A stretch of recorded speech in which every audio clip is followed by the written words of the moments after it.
It's called the Great Reset. This is the Great Reset. It is called the Great Reset.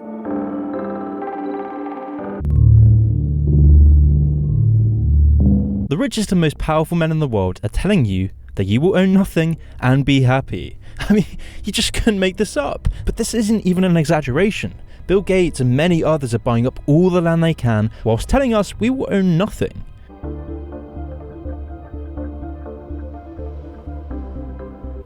Okay?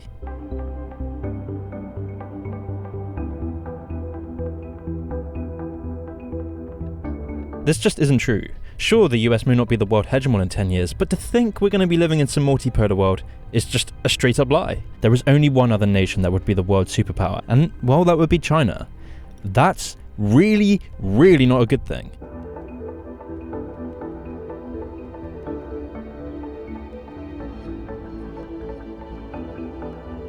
That's generous, isn't it? Thank God for the World Economic Forum. I mean, I always wanted a giant intergovernmental organization to tell me what I can eat. I'm sure you do too. The absolute audacity to tell us that meat can be an occasional treat. I mean, who do they think they are?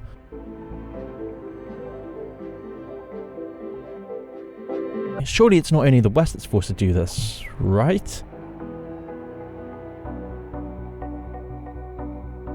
So that's a quick little introduction to the Great Reset, but this is really only scratching the surface. So let's take a closer look.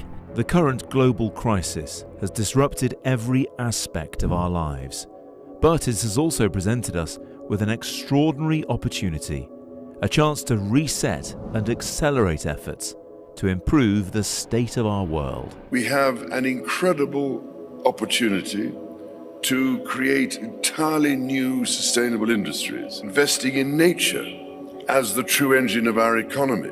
Right, so we have a man who was never voted to his position of extreme power, lecturing us about changing industry artificially. I mean, firstly, the markets will control industry change, not oligarchs artificially inflating industry to what they see best. That is the absolute worst economic model. And then he goes on to talk about investing in nature, but it seems like he's forgot that the royal family has a $2.7 billion stake in Shell, one of the biggest players in creating climate change. That explains why the Queen is literally trying to create a law to hide her personal assets and stocks, because if people really knew how hypocritical the royal family was, maybe then we'd start questioning their position a bit more.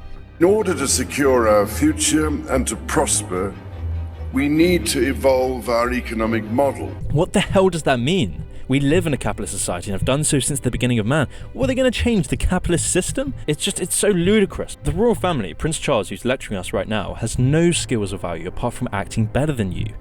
He hasn't provided anything to the country, and yet he lectures us about changing the global economy when all he has done is inherit wealth. That's it. If Prince Charles had to live like the rest of us, maybe then he'd realise how much of a hypocrite he is. So we have to prepare for a more angry world. To prepare for an angrier world. That's his solution. He's telling us that the world's biggest institutions have to prepare for a backlash against the Great Reset. What he's not saying, which is really telling, is how to mitigate anger or how to stop the growing division in society. No, he is literally saying it's inevitable and for elites to simply prepare for anger. But what does that even mean exactly? Because how do you prepare for anger? With a big warm hug or with a private military? And how to prepare? It means to take the necessary action to create a fairer world. I can't be the only one thinking he's not referring to equality of opportunity, because it sounds to me like he's trying to be vague about telling us that we need equality of outcome. So a quick recap. The Great Reset tells us that the US will fall, freedom will die, anger will ensue, and equality of outcome will be the remedy. And you heard it, right there. He's telling us to prepare for it. The pandemic has radically changed the world as we know it, and the actions we take today as we work to recover will define our generation. Now is the time to think what history would say about this crisis. 2020 has been challenging on a lot of levels, as economic, environmental and societal frailties have been laid bare. But it's also proved that when we need to, we can act rapidly and restructure our lives. The recovery from the pandemic is an opportunity. We can see rays of hope in the form of a vaccine, but there is no vaccine for the planet. Nature needs a bailout. You don't want to go back to the status quo that you had before simply because it was the status quo that got us here. Yes, that's true, but the thing is, you are the status quo. The World Economic Forum is the status quo. You're literally the leaders of the world. So are you criticizing yourself? I mean, why the hell should we listen to you or take your orders when you just openly admit that you are the ones who put us in our current situation? With everything falling apart, we can reshape the world in ways we couldn't before. Ways that better address so many of the challenges we face. And that's why so many are calling for a great reset. Are they? I don't think I've heard anyone call for a great reset, apart from the royal family and the political elite. That sounds more like buzzword bingo masking some nefarious plan for world domination. Yes, it really does. Hands up, this kind of slogan hasn't gone down well. But all we really want to say is that we all have an opportunity to build a better world. And it's not surprising that people who've been disenfranchised by a broken system and pushed even further by the pandemic will suspect global leaders of conspiracy. But the world's not that simple. No, the people are suspicious when the world's leaders, top actors and billionaire business moguls are saying that we will own nothing and be happy, whilst they control more and more. And just to add, the term the Great Reset is highly suspicious. You can't just ignore that. Every one of us has differing priorities, values, and ideas.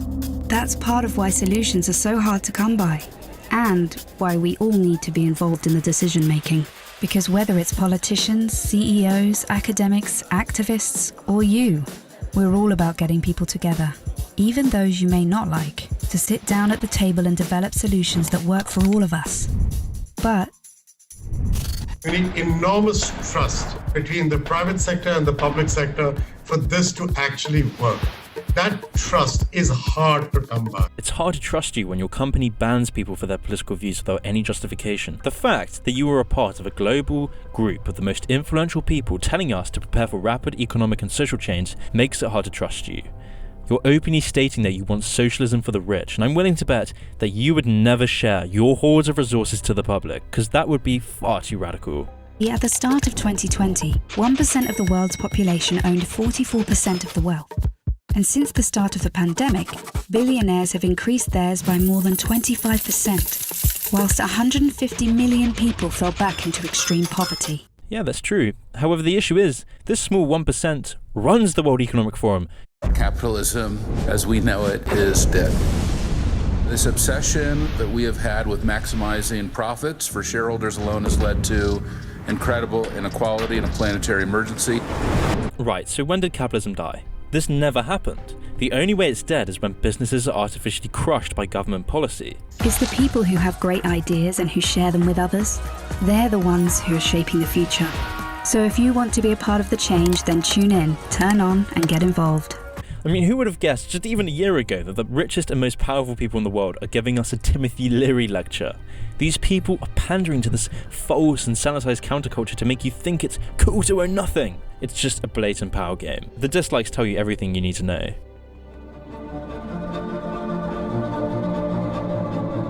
Countries to recognize that, there are some essential services that need to be provided in terms of healthcare, in terms of education, in terms of good governance, in terms of social safety.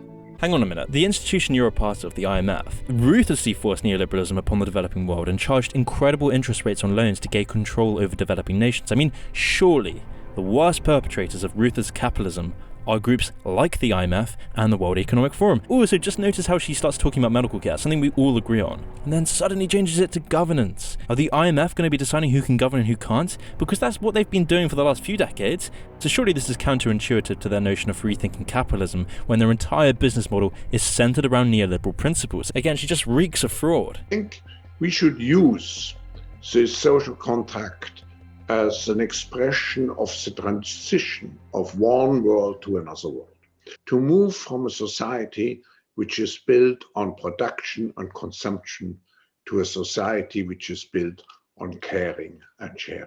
He makes his speech as boring and complicated as possible so that no one really picks up what he's saying. But if it was something genuine and for the better of mankind, there would be no need for this jargon. I mean, there would be excitement and clarity. The lack of this tells you a lot. But what Klaus is saying behind all this jargon is that we need to completely change. This means everything from our culture, economy, laws. It's insane. He is saying we need to jump from one world to another world.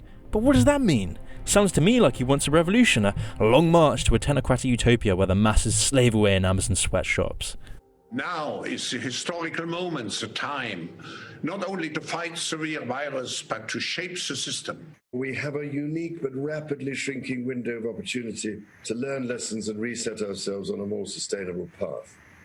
It is an opportunity we have never had before and may never have again. So we must use all the levers we have at our disposal, knowing that each and every one of us has a vital role to play. Now, the concept of the Great Reset was discussed at the World Economic Forum back in June, where they discussed how to save the global economy from crisis. Any recovery stimulus should have green conditions attached to it. Secondly, energy prices should reflect real costs, and building back better ought to be about closing the gaps that exist in inequality and social injustice rather than widening them. I don't know if you've seen this pattern, but it's always those in the oil industry, BP and Shell, who are the ones telling us to save nature. I mean, we're just being gaslighted so hard right now. And of course, the media had to chime in and tell us this was just what loony right-wingers think. The Guardian literally wrote as if this was made up, even though we can see with our own eyes what's going on. Take a look at this article. This is literally what they say, that the Great Reset theory is nonsense, and will probably become a prime target for the many new research centres and initiatives studying disinformation. The first thought that comes to my head, apart from this absolute gaslighting from the media, is why the fuck are we paying for research centres that study disinformation? Why do we need this? This is just so incredibly Orwellian. But back to the article, they go on to say it's social movements such as Black Lives Matter and the climate strikers, not boardroom initiatives, that offer a better lesson in how to gain popular support for the transformations we need. Who do you think funds these movements? They are the establishment. When I look at every advert, every university, every business, every institution, it's all promoting the social justice Black Lives Matter agenda. This isn't some underground movement. They are the status quo.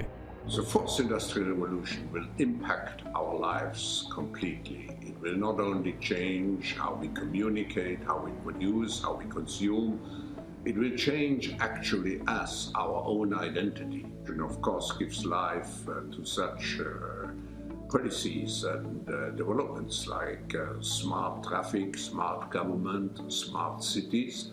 What we will see is that everything will be integrated into an ecosystem driven by big data and driven particularly by close cooperation also of governments with business, civil society. And this revolution will come at a breathtaking speed. It will be like a tsunami.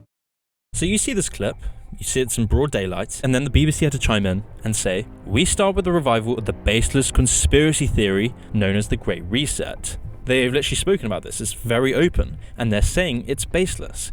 How blatantly deceitful is the media if they can't even say the Great Reset is real? But that just brings up the question, who can you trust anymore? The most promising ideas will be taken up within existing IMF and World Bank processes, as well as at the G7 and G20 leaders summits later in the fall. This is an important initiative, and I encourage other governments to join in as well. We need to work together, and not just on vaccines. Canada believes that a strong, coordinated response across the world and across sectors is essential. This pandemic has provided an opportunity for a reset.